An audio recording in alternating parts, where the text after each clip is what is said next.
मोदी सरकार 12 वर्षर पूर्ति भद्रक जिला को मीडिया बंधु मान सहित कथबार्ता एवं परामर्श आसी ये ओडिशार विकास डबल इंजिन रो साहाय्य जो भली द्रुत गति रे विकास होउछि से विकास ओडिशार साधारण लोकंक पाखे एवं भद्रक वासिंग पाखे घरे घरे पहुँचू तापाई आमे विकास धारा ओडिशा सारा बोली करिछि। आमे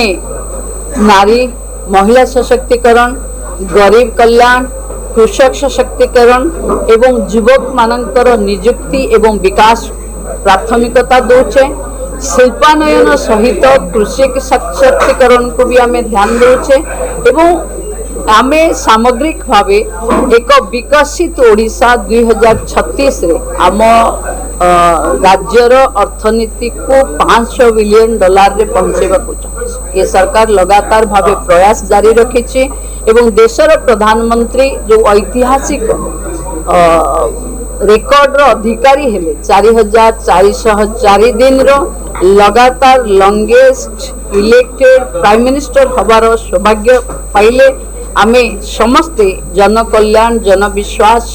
एवं जन भागीदारी ये 12 वर्ष सहित ये 2 वर्ष को मिसे साधारण जनतांकर जीवन सहज सरल सुखद करबा पई प्रयास करिबा। आम देशर अर्थनीति सहित आम राज्यर अर्थनीतिक विकास आम समस्तंकर लक्ष्य। तेणु भद्रक रे आज आपण मान भितरे किछि समय सरकार विकास धारा ओडिशा सारा रे पहुंचेबा पई आपनकर सहभागिता सहयोग कामना करबा को मैं एठी को आसी। प्रत्येक कार्यक्रम को हमें सांबादिक सहित गणमाध्यम प्रतिनिधि हिसाब रे जनसाधारण पाखे पहुंचेबार प्रयास जारी रखु किंतु जो साधारण जनसाधारण पाई जो कार्यक्रम सांबादिक जारी रखिछि तार स्वार्थ पाई जो प्रोटेक्शन एवं पेंशन कथा उठुछि आपण ये जिल्लार प्रभारी मंत्री हिसाब रे केते दिन लागिवो। मुझे सांबादिक सम्मेलन रे उपस्थित थिली जो माननीय मुख्यमंत्री सांबादिक मानकर ये दाबी सहृदयतार सहित अल्प दिन भितर विचार करा जीवो बोली प्रतिश्रुति देछंती ताकू काम रे लगेबा निश्चित भावे आम प्रतिबद्धता आम निश्चित भावे चतुर्थ स्तंभर ये जो डिमांड अछि ताकू पूर्ण करी। भद्रक वासिंग भाववेग और सागवान कथा जो भद्रक मेडिकल कॉलेज भद्रक विश्वविद्यालय ये सब बहुत जल्दी हबो। एठी हायर एजुकेशन मिनिस्टर अच्छंती एवं मेडिकल कॉलेज हबार ऑलरेडी मूलदुआ कंप्लीट सरीची आम पखे केवल फाउंडेशन करबा पई कि आमे आसीबु बहुत जल्दी थरे मेडिकल कॉलेज हे गले थरे मेडिकल कॉलेज हे गले ये सबरो प्रॉब्लम है सट आउट भद्रक बीजीडीएचएस में बहुत डॉक्टर का अभाव अछि। आपण माने मते मो नजर को जो कथा आनिचंती मो तारो जेतबले डायरेक्टर हेल्थ सहित बसिबी आ पर आलोचना कर सारले मो जेतबले नेक्स्ट थर आपण ए जिला को आसीबी तार उत्तर आपण मैडम 3 मास 4 मास धरि प्रचार को पाउन यस से प्रसंग ऊपर कोन अछि आपण ए थिरे भी आपण जानिबा दरकार जो केंद्र एवं राज्यर जोठी 60-40 रो भागीदारी अछि सॉफ्टवेयर ट्रांसफॉर्मेशन कारण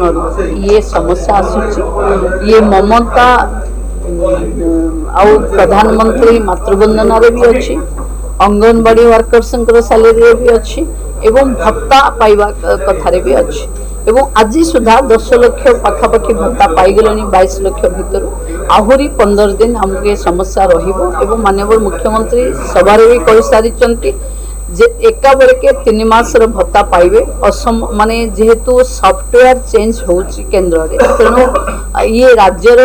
किछि मनुष्यकृत त्रुटि नुहे ये एक यंत्र को सक्षम करबा पई लोकन को पाखे डीबीटी रे सीधा सड़क पहुंचेबा पई अपग्रेडेशन होउची तेनु आउ 15 दिन ए हैरान को लोक माने सहिबे बोली मु आशा करी। एबे जो जनकल्याण शिविर हबो सेई थिरे आपण माने जहां को 60 हेची से भत्ता पई की एम्पैनल हबो सरकार घोषणा करचंती जहां को 60 रु ऊर्ध्व समस्त को भत्ता दिया जीवो। ओडिशा सारा रे जेते लोक अच्छंती समस्त को पोर्टाल रे फॉर्म रे ए भत्ता भरिबे एवं आ परे जनकल्याण शिविर परे समस्त को भत्ता दबार दायित्व सरकार नब। ମ୍ୟାଡ଼ାମ ଇଏ ରକ୍ତତୀର୍ଥ ଇରମକୁ ଆପଣ 1 କୋଟି ଟଙ୍କା ଦେଇଥିଲେ ସେଥିପାଇଁ ଧନ୍ୟବାଦ କିନ୍ତୁ ଏପର୍ଯ୍ୟନ୍ତ କିଛି କାମ ଆରମ୍ଭ ହେଇନି। ମୁଁ ଏଇଠିକି ଆସିଲା ପୂର୍ବରୁ ଜିଲ୍ଲାପାଳଙ୍କ ସହିତ ଏବଂ ସେ ଜାଗାରେ ଆମର ଯେ ନେତା ବାଣୀ କଲ୍ୟାଣ ବାବୁ କଥା ହେଉଥିଲେ ଆମେ କିଛି ସେଇ ଜାଗାରେ ଏନକ୍ରୋଚମେଣ୍ଟର ବି ସମସ୍ୟା ଥିଲା କିଛି କଥା ସମସ୍ୟା ଥିଲା ଯୋଉଥିପାଇଁ କାମ ଆରମ୍ଭ ହେଇପାରୁନଥିଲା ଏବେ କ୍ଲିୟର ହେଇଛି ଆରମ୍ଭ ହେବ। ଭୂଇଁରେ ଟିକେ ମଧ୍ୟ ସେଇ ସମସ୍ୟା ପୁରା ଟିକେ ସମସ୍ୟା ନାହିଁ କାମ ଆରମ୍ଭ ହେଇନି ଆପଣଙ୍କର ଗୋରେ ଟିକେ ଆରମ୍ଭ ହେଲା ମୁଁ ଆଜି ରିଭ୍ୟୁ କରୁଥିଲି ସେ କହିଲେ ଆରମ୍ଭ ହେଇଯାଇଛି ବୋଲି।